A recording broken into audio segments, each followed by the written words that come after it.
नमस्कार, Haribhoomi news bulletin में आपका स्वागत है। आइए अब नजर डालते हैं आज की प्रमुख हेडलाइंस पर। ईरान से जंग में अलग थलग पड़े डोनाल्ड ट्रंप, नाटो देशों ने सैन्य मदद से किया इनकार, वैश्विक तेल संकट गहराया, मिडल ईस्ट में महायुद्ध, इजराइल ने कहा ईरान के सुरक्षा प्रमुख अली लारिजानी और बशीज कमांडर सुलेमानी ढेर। लंदन में हलाल मीट नहीं मिलने पर पाकिस्तानी मुस्लिमों की भीड़ ने पंजाबी रेस्टोरेंट पर किया हमला। गैस कनेक्शन कटने की खबरों पर सरकार ने कहा ई-केवाईसी सबके लिए अनिवार्य नहीं। उत्तराखंड में रोपवे का 160 किलोमीटर लंबा नेटवर्क बदलेगा।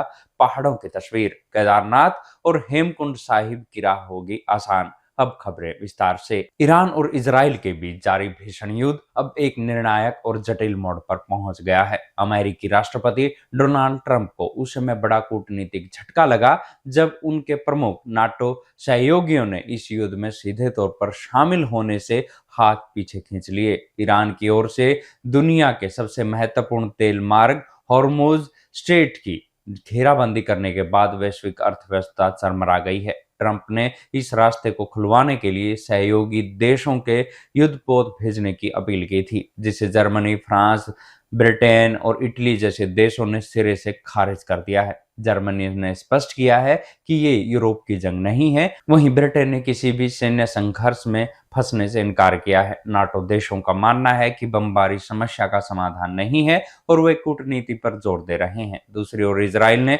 ईरान के बैलिस्टिक मिसाइल ठिकानों और परमाणु केंद्रों पर हमले तेज करते हुए 3 सप्ताह की नई शुद्ध योजना तैयार की है। ईरान ने भी कड़ी चेतावनी दी है कि यदि अमेरिकी सेना जमीन पर उतरी तो उसका अंजाम वियतनाम युद्ध जैसा होगा। इस बढ़ते तनाव ने न केवल मिडिल ईस्ट बल्कि पूरी दुनिया को अनिश्चित आर्थिक और सैन्य संकट की ओर धकेल दिया है। मध्य पूर्व में जारी भीषण संघर्ष के बीच इजराइल ने बहुत बड़ा दावा कर ईरान को दहला दिया है।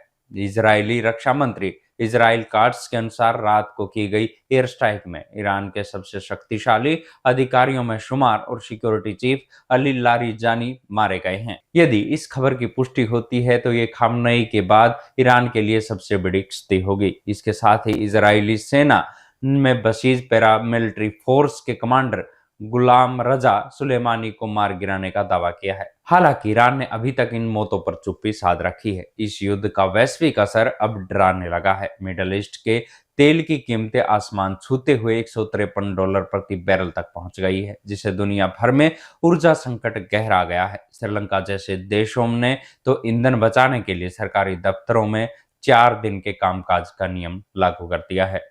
लंदन के पोश इलाके हेमरिज स्मिथ में पंजाबी रेस्टोरेंट में हलाल मीट नहीं मिलने पर पाकिस्तानी मुस्लिमों ने हंगामा खड़ा कर दिया। 16 साल से रेस्टोरेंट चला रहे सिख व्यवसायी हरमन कपूर का आरोप है कि उन्होंने जब अपने आउटलेट पर हलाल मीट न बेचने का बोर्ड लगाया तो करीब 100 लोगों की कट्टरपंथी भीड़ ने उनके रेस्टोरेंट और घर पर हमला कर दिया। हरमन का कहना है कि उन्हें जबरन हलाल मीट बेचने के लिए मजबूर किया जा रहा है और विरोध करने पर उन्हें जान से मारने की धमकियां मिल रही है। ब्रिटिश पुलिस ने हमलावर भीड़ पर कार्रवाई करने की बजाय हरमन कपूर को ही गिरफ्तार कर लिया। पुलिस का तर्क था कि उन्होंने आत्मरक्षा में कृपाण दिखाकर कानून तोड़ा है। इस घटना ने ब्रिटेन की दोहरी पुलिसिंग और अभिव्यक्ति की आजादी पर नई बहस छेड़ दी है। ये मामला अब सोशल मीडिया पर वैश्विक स्तर पर चर्चा का विषय बन गया है। और क्या व्यवसायी को अपनी पसंद का मेन्यू चुनने का अधिकार नहीं है? देश में गैस कनेक्शन बंद होने पर उड़ती अफवाहों के बीच केंद्र सरकार ने स्थिति स्पष्ट कर कहा है कि पेट्रोलियम मंत्रालय ने साफ किया है कि ई-केवाईसी प्रक्रिया सभी ग्राहकों के लिए अनिवार्य नहीं है। ये केवल उन लोगों के लिए जरूरी है जिनका वेरिफिकेशन अब तक अधूरा है या रिकॉर्ड अपडेट नहीं हुआ है।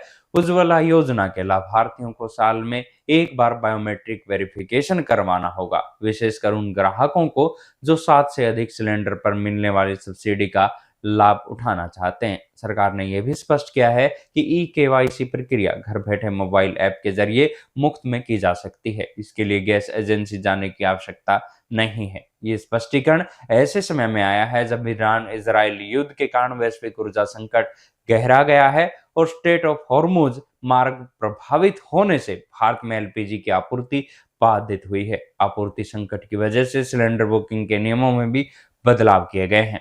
लॉक इन पीरियड को बढ़ा दिया गया है सरकार का कहना है कि ई केवाईसी का मुख्य उद्देश्य सिस्टम से फर्जी ग्राहकों को हटाना और कालाबाजारी पर लगाम लगाना है, न कि आम जनता को परेशान करना। उत्तराखंड सरकार ने राज्य के दुर्गम और धार्मिक पर्यटन स्थलों को जोड़ने के लिए विशाल मास्टर प्लान तैयार किया है, जिसके तहत प्रदेश भर में 160 किलोमीटर लंबे 51 रोपवे प्रोजेक्ट विकसित किए जाएंगे। इस महत्वाकांक्षी योजना का मुख्य उद्देश्य उन ऊंचाई वाले क्षेत्रों तक पहुंचने को सुगम बनाना है जहां सड़क निर्माण एक बड़ी चुनौती है। उत्तराखंड रोपवे डेवलपमेंट लिमिटेड के माध्यम से संचालित इस परियोजना में केदारनाथ और हेमकुंड साहिब जैसे विश्व प्रसिद्ध धामों में मेगा रोपवे शामिल है, जिनका निर्माण कार्य मई 2026 से शुरू होने की उम्मीद है। वर्तमान में देहरादून, मंसूरी और पूर्णागिरी मंदिर रोपवे पर काम तेजी से चल रहा है, जबकि गौरीकुंड केदारनाथ रोपवे का जिम्मा अडानी इंटरप्राइजेज को सौंपा गया है। इन परियोजनाओं से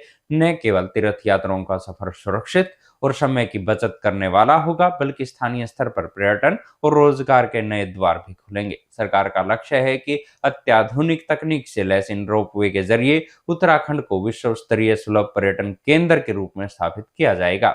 ऐसी ही खबरों से जुड़े रहने के लिए देखते रहिए हरिभूमि टीवी। और अधिक खबरों को विस्तार से जानना है तो हरिभूमि अखबार पढ़ें या हरिभूमि की वेबसाइट पर जाएं।